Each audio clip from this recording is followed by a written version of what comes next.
Live your best life. Welcome to the Power Podcast. Our mission is to share all things health, fitness, and wellness. I'm your host, Renee, and I want to empower you to become the best version of yourself. Welcome back, everyone. Welcome back to the podcast today. I have a very special guest with me. She's one of my beautiful mentors, amazing woman, and just the most positive inspiration I have ever met in my life. Hello, Rowie. How are you? Woo! Excited to be here. I don't know anybody happier than me either, so thank you.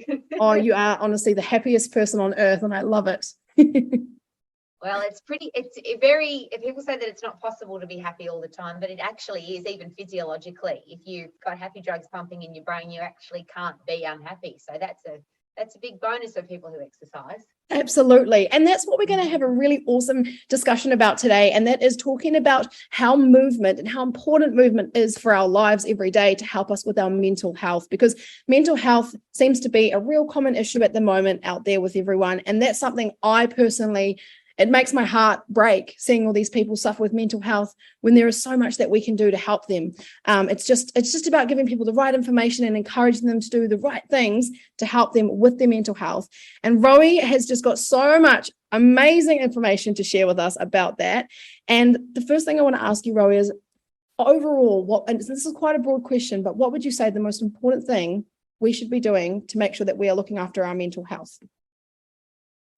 Well, big question. I know, broad. Have to get puff lift heavy. Yes. There's not more than that. If you understand, and I've been studying neuroscience now for a very long time, and I'll just give you the background on that. My father died at 86 years of age, pre-1999. And up until 1999, every neuroscientist, psychologist, psychiatrist said that we couldn't grow new brain cells. There was no such thing as neurogenesis.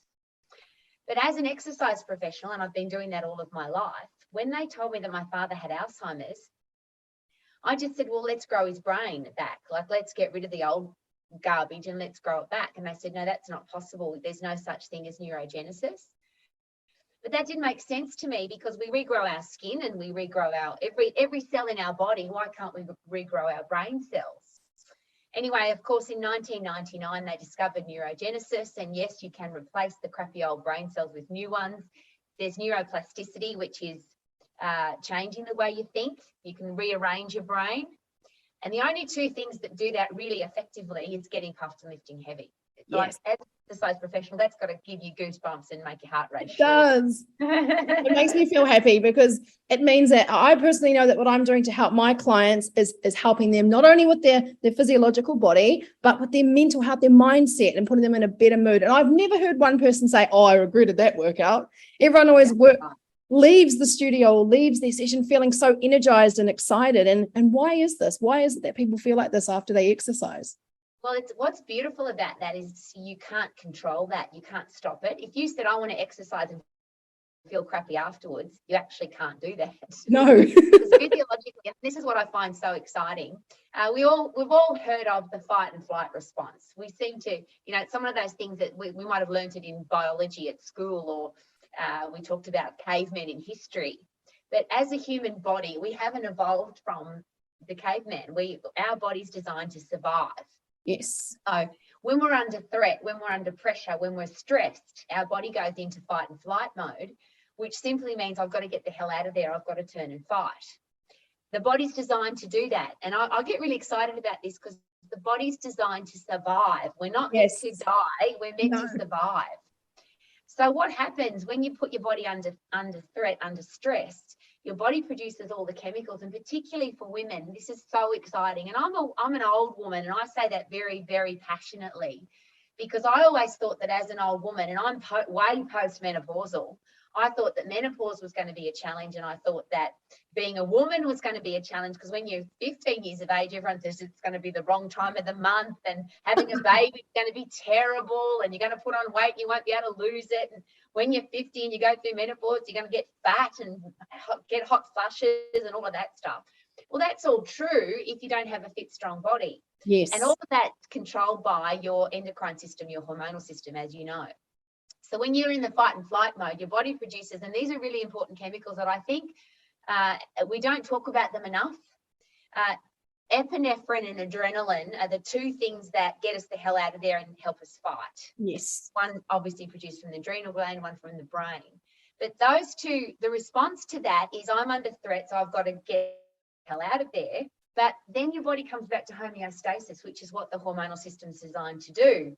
But it swings from one to the other. So you get threat, get the hell out of there. Then your body produces dopamine, serotonin, brain-derived neurotropic factor, and the really important one, endorphins, of course, which is a painkiller and a happy drug. And I'm going to say all of those. They're all things that pharmaceutical companies are trying to synthesize in a pill. And your body will produce those for you in a rapid amount and quickly and in a large amount and in the best form possible when you put your body under threat. Now, you can be stressed because your boss is an ass, or you can be stressed because you've had a fight with your partner, or you can be stressed because you don't have any money.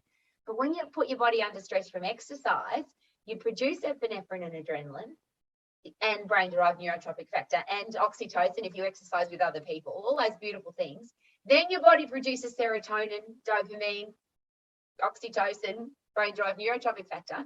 You can't not feel good. It's not possible. Absolutely. So when people come to your studio and exercise, even if they wanted to feel crappy after their exercise session, they can't. Because the physiological response in the brain says, you're a bloody legend, you exercise, you are now going to feel good. Absolutely. And you don't take a pill for that. And this is something I've gorgeous Renee, I'm just I'm begging, because I do this a lot lately. We have a lot of people on antidepressants. It's the number one chemical prescribed in the world today, and we have kids now, little kids, I know, put on pharmaceutical antidepressants.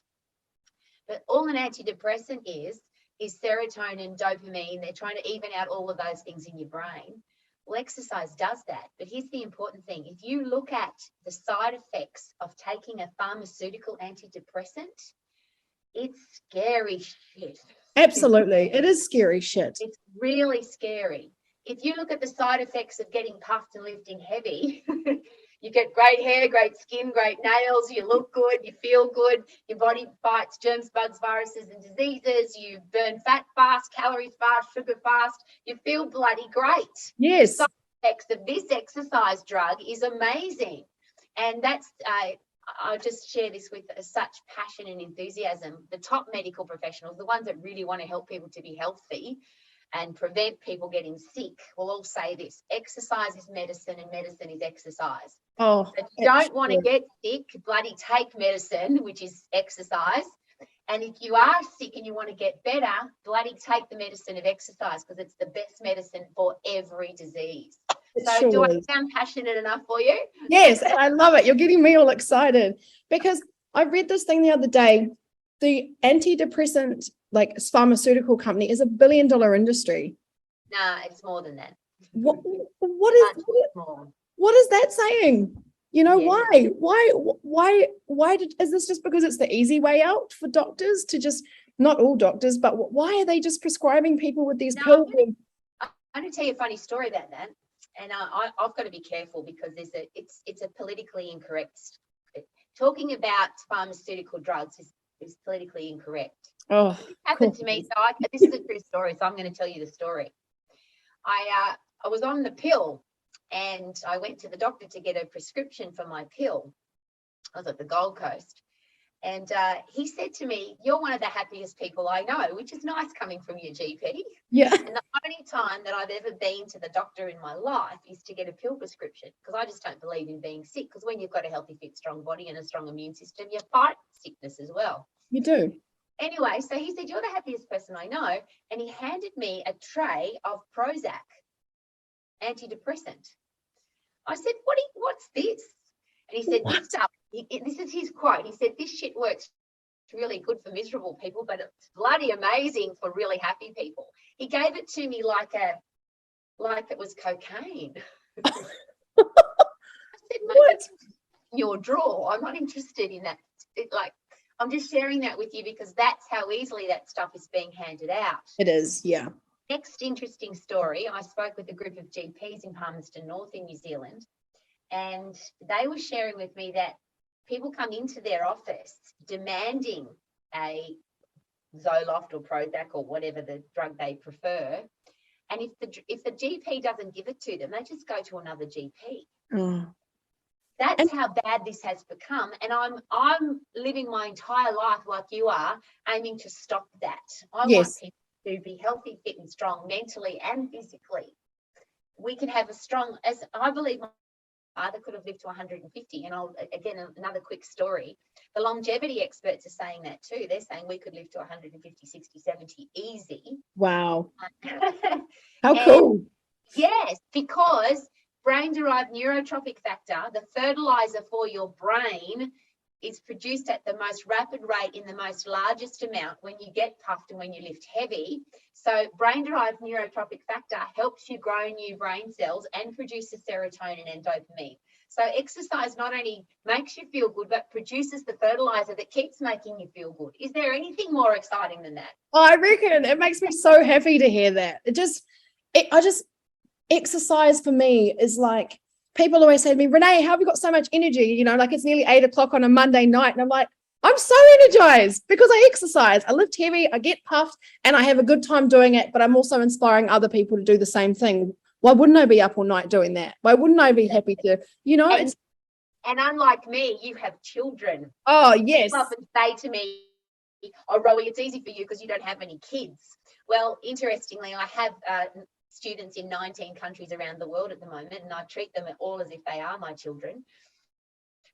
But you are the beautiful living example of a woman who's not only do you have children, but you run a business and you do things with your life that people say can't be done when you've got kids. You, woman, are amazing. Thank you. Well, anything is possible when you have children, especially when you've got an amazing support network. And I'm very blessed to have that support network. But I make the opportunities happen for myself and I reach out for help. And I'm not afraid to ask my mum to come and help me out 1 day or 2 days a week. And my kids love spending time with their nanas. They love spending time with their aunties. They love getting involved in their own community because community is what is something that's very important for humans. And I think that's another really important thing for our mental health is to make sure we are surrounding ourselves with people that lift us up, like sending my kids to like their auntie or their nana or their friends' houses. They get to see all these people and be around community and people that uplift them. And I notice a difference in their happiness too when they are around these people that make them feel good.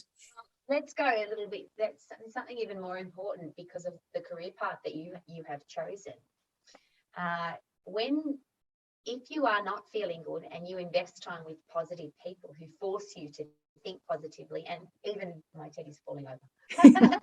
Even force you to exercise, and I have no challenge with force you to exercise, and I'll go even more politically incorrect.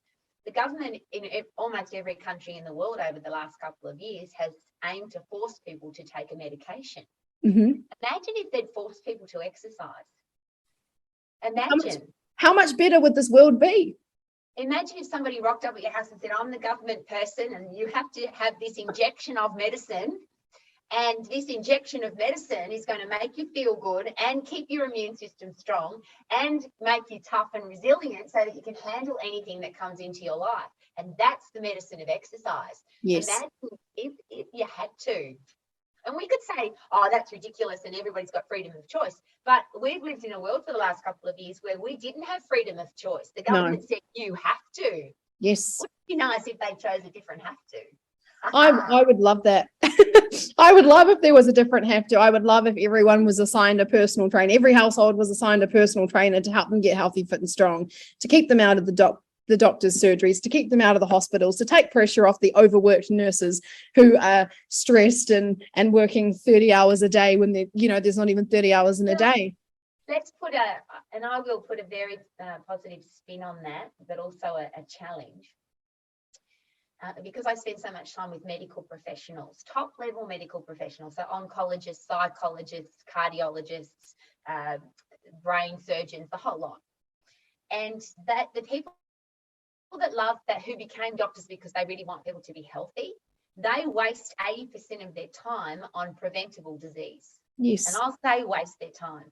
And no one will argue with me. If you work in an emergency department in a hospital, 80% of people that end up in the emergency department shouldn't be there. They're there because they're inactive and they're unhealthy. And it might be they had a car accident, but they had a car accident because they're tired and stressed. Yes. Or they tripped over their lounge room coffee table and broke their leg because they're overweight. Yes. And I have no challenge saying that, because that's not my opinion. That's what the emergency room doctors are telling me. 80% of their time is wasted on people that shouldn't be there. Imagine if our medical professionals just could invest their time in the people that actually needed help, the ones with bad luck. Yes. So there's coronary heart disease, type 2 diabetes, osteoporosis, depression, cardiovascular disease. They're all preventable diseases. The big one's type 2 diabetes, the biggest killer in the world, and it's the only prevention for type 2 diabetes, and the only cure for type 2 diabetes is exercise. Exercise and getting your body in a healthy form, in a healthy, fit, strong form. See, we can save the world, Renee. We can. One podcast at a time. I think it's really important though, and you know this, but I think there's got to be a big differentiation here. It's not movement and it's not exercise that keeps our brain healthy. It's getting puffed and lifting heavy. Yes. And that's a really important differentiation, because we talk about exercise. I'm going to go for a walk. It's good for my brain health. No, because when you go for a walk, you're not under threat. The only time your brain changes is when it's under threat. Yes. So you have to get puffed and you have to lift heavy so that your endocrine system is forced to look after you, and your central nervous system is forced to look after you. And that doesn't happen from low intense activity. You have to get puffed and you have to lift heavy. Absolutely. And the beautiful thing though is, and as you know, if this is pure physiology on our side again, the 3 energy systems in the body, the phosphate system, which is the go system, the 10 seconds to get the hell out of there, it's only 10 seconds. So people that complain to me, I don't have time to exercise, I give them a boot up their backside with my black stiletto. Because if you haven't got 10 seconds to get puffed, then you really need to reevaluate your life. Would that be fair? Absolutely fair. Yeah, like you say, 10 seconds, 10 seconds in that phosphate system, go, go, go, go, go. Carry on with your day. Exactly right. And the same with your weight training. People think they've got to go and lift weights for hours and hours. You know that you don't have to do that. You just have to use every single muscle and bone, ligament, tendon, joint in your body, overload it to 100%, and then let it recover. Absolutely. That's the medicine that is exercise. It's not slow, intense, plod jogging, walking, having a lovely time. That's all good for you. What would we call that? Relaxation. Yes. Just mindfulness, mindful movement. For a walk and hang out with your family or hang out with yourself, but that's not going to change your body. It's not going to change your body. No, absolutely not. And like tonight, I had a client come in and do a session, and all we did was some heavy deadlifts. We went to 100 kilos and then did some pull-ups to finish off, and boom, off he went home. And every single muscle, bone used, heart and lungs used, endocrine system at its full peak performance, central nervous system, full peak performance. And how long does it take? A few minutes. Absolutely. I was asking K-Man actually the other day, I was like, so what would you say if you had 20 minutes, how would you spend that training? He said, 20 minutes. Well, how about 8 minutes?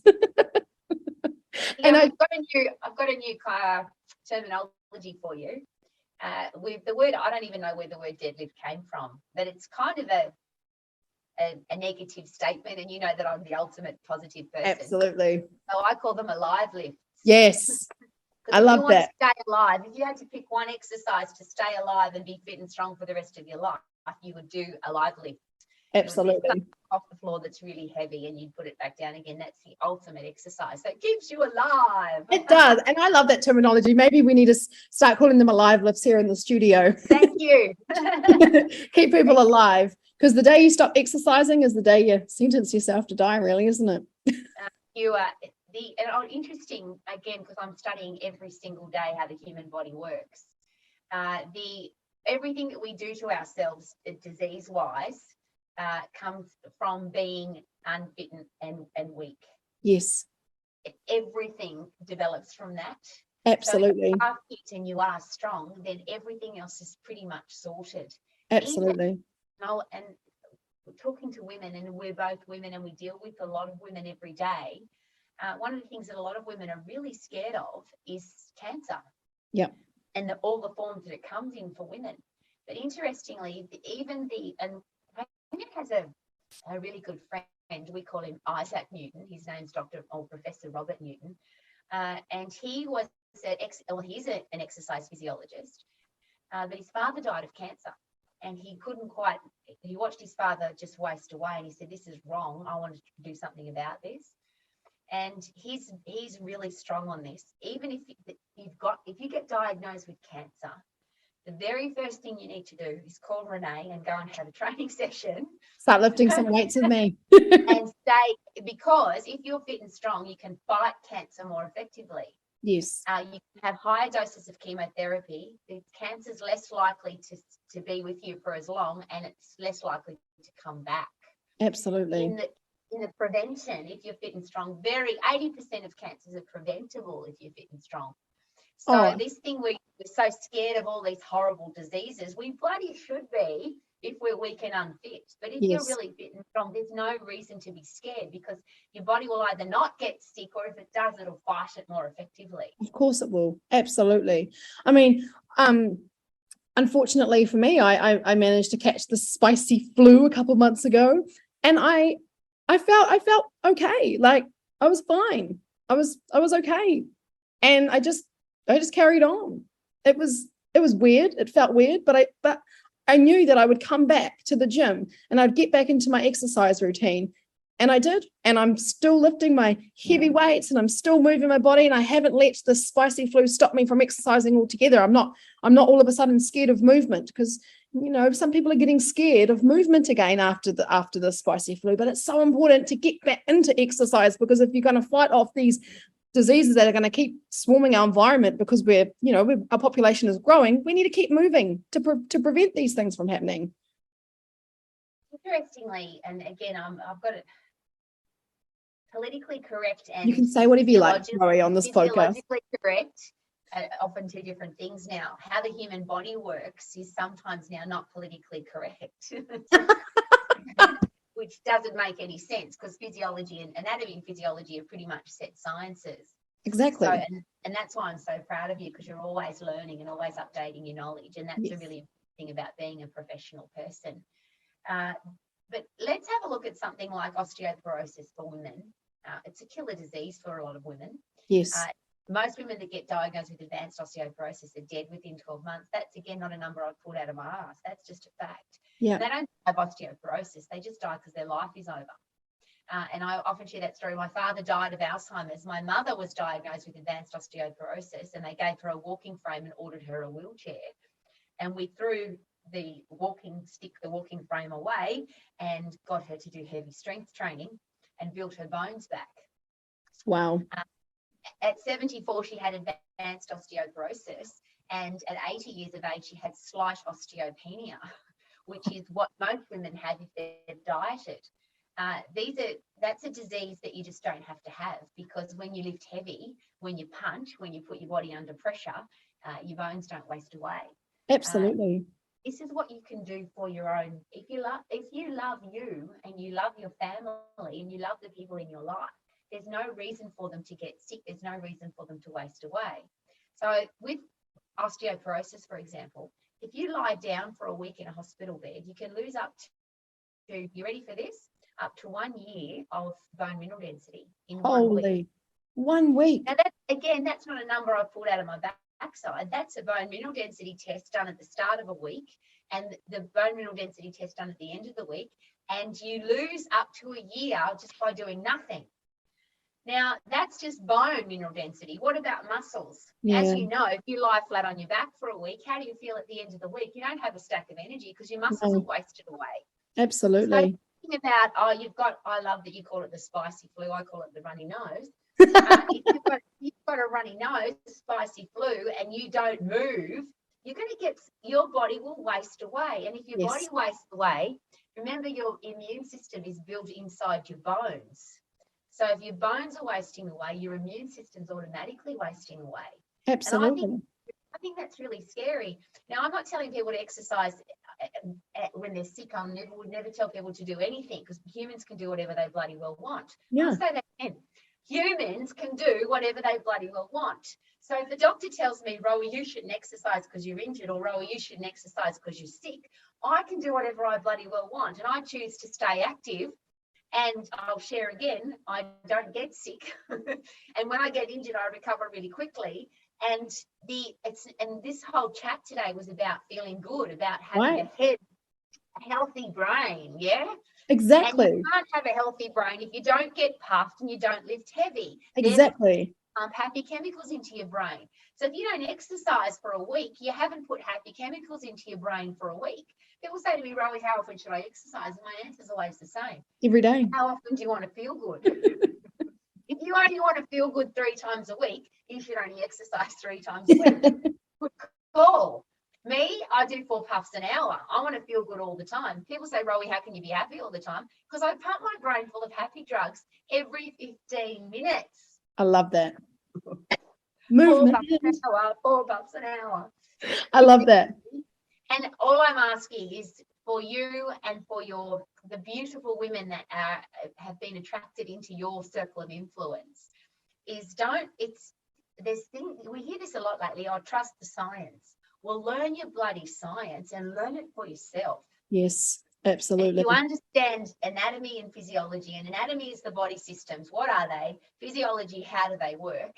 And there's nothing that says you should lie down for anything. You should never sit down for anything. The human body doesn't work in a seated position. No. You sit on your ass, you are taking out the biggest engine in your body because the biggest muscles in your body are in your legs. And if you sit on a chair, your biggest engine's not being used. I'm standing talking to you because I would never sit on my ass. I love that. It's amazing. I can say that because I'm not young like you. I'm an old lady and I'm fitter and stronger and healthier than I've ever been. And I'm getting fitter and stronger and healthier as I get older.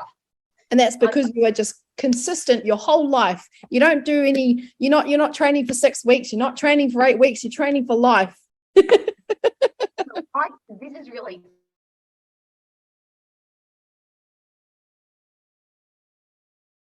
funny. People say to me, Rowie, you're such a fanatic. To that, yes, and I brush my teeth every day, and I eat food every day, and I have a shower every day, and I sleep every day, and I wear clothes every day.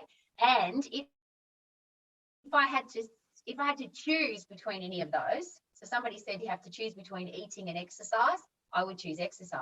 Absolutely. If you had to choose between having a shower and exercising, I'd skip the shower. I don't want to skip a shower, don't get me wrong, but it's the mental power. It's what happens to your brain. Everything works better when you exercise. Absolutely. Skip a couple of meals, but don't skip your exercise session because it screws with your brain. It does. I'll be working out, I'll be lifting some heavy weights, and I've got to pick up my phone and start writing down notes because it's just like ideas that are just flowing, and I've got to write this down. And it does wonders. And I've seen it a lot of change in some of my more sedentary workers that come through the studio, how much their bodies have changed since we started getting them to lift heavy. Since they started lifting heavy, they've lost that curvature in their back. They're more energized. They don't come into the studio feeling sluggish because movement has now become a priority in their lives and it has changed them. So just from seeing the change in those few people that have started moving more, not sitting down as much, even though they have technically a sedentary job. But like you say, we're humans, we can do whatever we like. If you want to stand at your desk, stand at your desk. If you want to be that person walking around your office, swinging your arms to get some blood flowing again, do it. We're in my office. I have a tread desk. I have a desk. It's a beautiful desk and all my computer and everything's all set up on the top, but underneath is a treadmill. I love that. So you can just move your body. The best thing I've ever bought. People say to me, "Oh, it's too." It's really funny because I bought it off Life Fitness, and even the guy that I bought it off said to me, "We can't sell these things because nobody wants to buy them." And here's a really other interesting one because I used to have a standing desk, and some standing desks have the ability to come down into the seated position, so you can choose between sitting and standing. Right. If you can't stand up long enough to work 8 hours, surely that would be a good tick in your brain to say, I'm not strong enough. If I can't stand up for 8 hours, I need to do something with my human body. Would that be a good idea? Absolutely. You need to go lift some heavy weights. But let's go back to the mental health side of that. This study was actually done at Auckland University, which is, it's close to home. The human brain works better, and according to them, 7% better in the upright position. Absolutely. Now that just makes sense, doesn't it? Because blood flow is more, you're not putting a kink in your body by sitting, and you actually have to hold yourself upright. It's that silly conversation people have about I need to work my core, which, by the way, isn't an anatomical term. Yes, it's very broad. When you're standing up, your what's stopping you from falling over is your abdominal muscles and your lower back muscles. So everything works better in the upright position. And according to Auckland University, your brain works 7% better in the upright position. But let's say it's only 1%. Wouldn't you want your brain to work better? Why would you want your brain to be less effective by sitting on your ass? Absolutely. Sense. It doesn't. If you include movement in that, so you've got continuous blood flow, so you can't. And I'll use the example: if you travel on a plane for a long period of time, what do they always tell you to do? What's the challenge with traveling on a plane, health-wise? Well, getting up and down, movement. You have to. Deep vein thrombosis is lack of circulation. Yeah. And if you sit for too long, you end up with DVT. It's a terrible thing. Well, people sit at their desk for hours all day long, every day, and nobody says anything. But even if you don't look at the physical, what it does for you physically, what it does for your brain is your brain works more effectively. You think more clearly. You can be more creative. You're less stressed. If you've got stress in your life because you've got a crappy boss or a bad partner or a horrible job, you can deal with it better because you're in the upright position and your brain's working better. Absolutely. So get off your ass. There you go. there's the mental health tools. Get off your ass, get lifting, and get puffed. Yeah. If everybody was forced to do that, and I'll go even a step further now, because again, I'm not a mum, but if I was sending my kids to school, and I spent a lot of time in schools with teachers and school principals, and for me, it's irresponsible, and how would I put it? And I'll go even a step further. Somebody's got to be held accountable that we put kids inside and sit them on their ass, and we expect them to learn. Yeah. How can a child who's inquisitive and excited about life, and we put them in a room and tell them to sit on their backside and tell them to be quiet? Yeah. When I hear parents say to their kids, stop running around, I always go, no, keep running around. Absolutely. I love that. That Mia, she's 4.5. She starts school at the end of December, and I've decided I'm only going to send her to school 4 times a week. And on that 5th day, she's going to go to forest school, which is out somewhere in Auckland, and they literally spend the whole day outside running around in nature, building rafts, climbing trees, and just being kids. And I'm so excited for her to do that. It's going to be fantastic. You're a mum and you work with mums. What if it's not going to come from the education department? No. I had a group of principals and I said, what if we went to China and said we want to buy 300,000 tread desks so that our kids don't sit on their backsides, rather than buying chairs and tables for them to sit in? Yeah. But maybe it's got to come from the mums. Maybe when you take Maya to school, you say, listen, I don't want her to sit down. Don't give her a desk to sit in. I want her to stand up, because the brain works better in the upright position. Absolutely. Some of the things in life, we don't have polio anymore. We got rid of that. So why do we have to have type 2 diabetes or osteoporosis? And when mental health, let's just look at that statement. Mental health means I've got a healthy brain. Yeah. How do I get a healthy brain? Fresh air, sunshine, and exercise. That's how I have a healthy brain. If we want our kids to learn, surely that's a no-brainer, pardon the pun. Exactly. So as mums and as women, we need to start making sure that we are doing more to make sure that our children are moving, but also that we are moving and setting the example for our children. Because if it starts from us, then the children they're gonna learn from that. They're gonna absorb what we're doing and take it on board for their own lives. So if you want your children to live long, happy lives, then you yourself, as a mum and as a woman in general, you need to live a long, happy life and start implementing those tools. It's a tough call, and I've got to be really careful because I'm not a mum. But to me, that just seems obvious. It is. When I was a full-time personal exercise coach like you are, and I had 64 clients, and it was an exact number every week because I booked out every week. And predominantly women had a really bad relationship with themselves. Yes. And it came out in their relationship with food. So most of my clients were either anorexic, bulimic, exercise bulimic, or obese, or they were a combination of all of those things at some stage in their life. But the really big challenge with that, and I'll say it again, women can do whatever they want to themselves, and I can't change that. If you don't want to eat food, or you want to throw up, or you want to become morbidly obese. That's your choice. That is actually a choice, all of those things. Yeah. But think about what that does to children. If mum's always on a diet, if mum's always weighing herself, if mum's always counting calories, if mum's always complaining about being overweight, if mum's always, I shouldn't be eating this, it's bad for me. Don't our kids hear that? They do. And we have little girls now who are not only dieting, we've got little girls on pharmaceutical antidepressants because they're overweight. They're unhappy because they don't have a perfect body.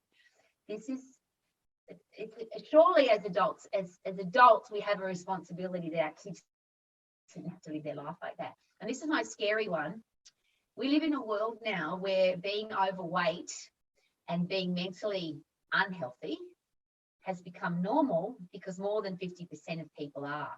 So, for example, I've been to schools in year 7, 8, and 9 where the school, the director of that particular year level has asked me to come and talk about keeping kids mentally healthy because they're having a mental health week for 12 and 13 and 14-year-olds.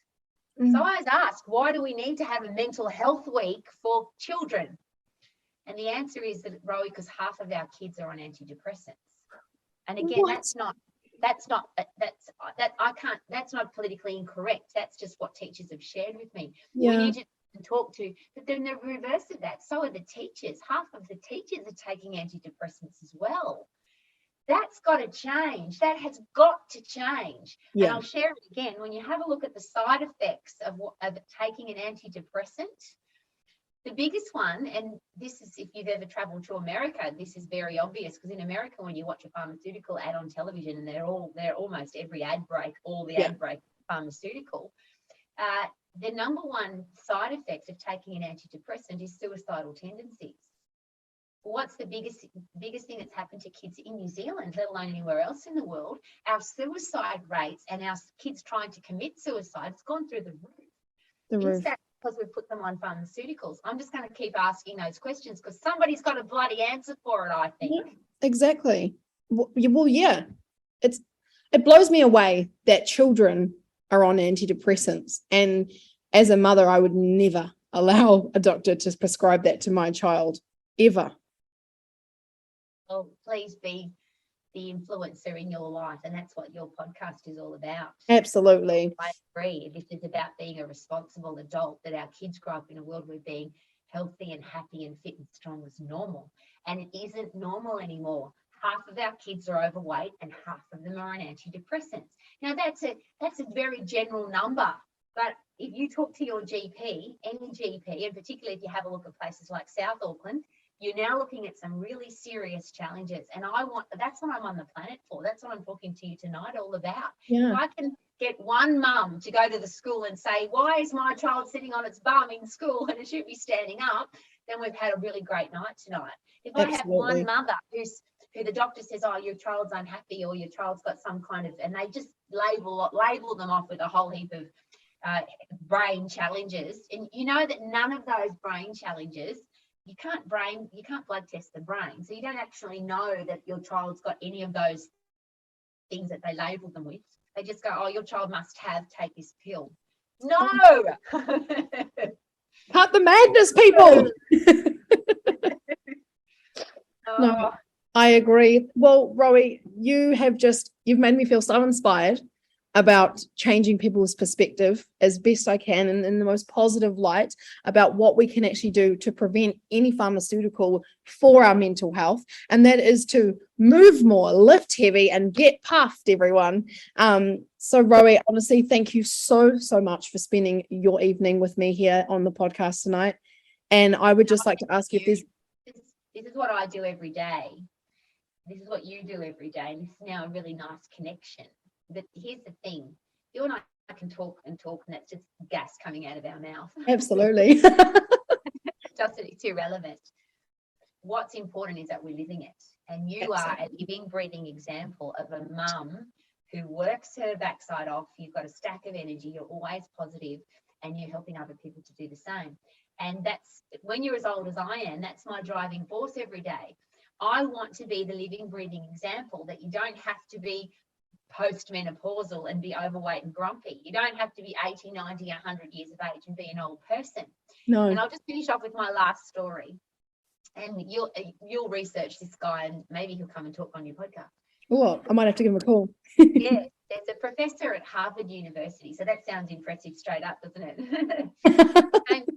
David Sinclair, and he is a longevity professor. He's studying how can we live longer? And they study the people who are living over 100 years of age. Now, there's several places in the world, they're called blue zones, where people are living over 100. And one of those places is Sardinia in Italy. And I'm sharing this with you because the other places didn't quite work for me. I wanted to find out what people are doing to live past 100.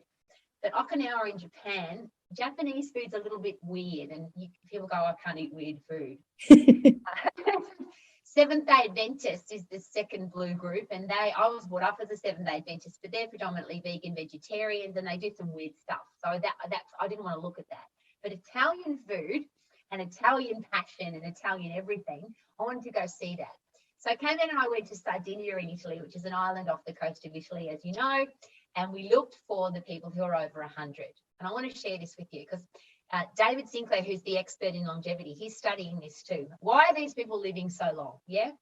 So we literally met a group of people, lots of different people, but this one in particular blew my mind. This guy was 102 years of age. Wow. And he still was a full-time olive farmer. So he still had a business. He was at the pub with his mates in the afternoon, after the sun was going down, and they were having a red wine and some pizza and a cigar.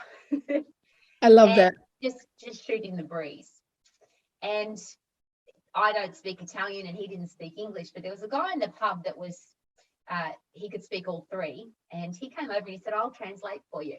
So we had this great conversation through the translator, and this guy literally is living as a 50-year-old man or better. And he was in great shape. He had nuggeted little muscles and he was just awesome.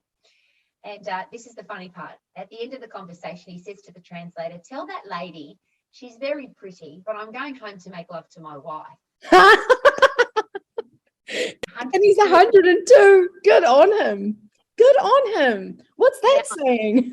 I don't, and again, if you listen to what David's got to share, these people, they don't know what being mentally unhealthy is. No. They have great people in their life. They're really fit and strong. They're still working. They eat food because they love it. They don't eat with guilt, or it's one of the big challenges with how we feel about ourselves is we feel guilty because we eat food. We've got to stop that. If you want to have a long, healthy life, not get old and sick and frail and die. I'm talking about be healthy, fit and strong and live amazing and then fall asleep. He might be dead now at 103 while he was making love to his wife. What a way to go. What a way to die. So that's my goal, is to be the living, breathing example of that. And that's what I wanted to share with you. That's why I'm so proud of you, because that's what you're doing. You're not talking about being a healthy, fit, strong person and a great mum. You are. And the women that are in your life and have access to your circle of influence, they are very, very privileged. And I just hope that, I want to say thank you to you. Thank you for having me tonight, but most importantly, thank you for living and breathing the example. Thank you, Rowie. You're such a beautiful person. I just love your positivity. Every time I talk to you, I feel 10 times more inspired than I do when I wake up. Thanks for listening to the Power Podcast. I hope you can take something valuable away to implement in your own life. Be sure to tune in to our next episode soon. And if you need further help, check out ptwithrenee.com. You'll find loads more information on nutrition, fitness, and lifestyle tips. Live your best life, and we'll chat soon.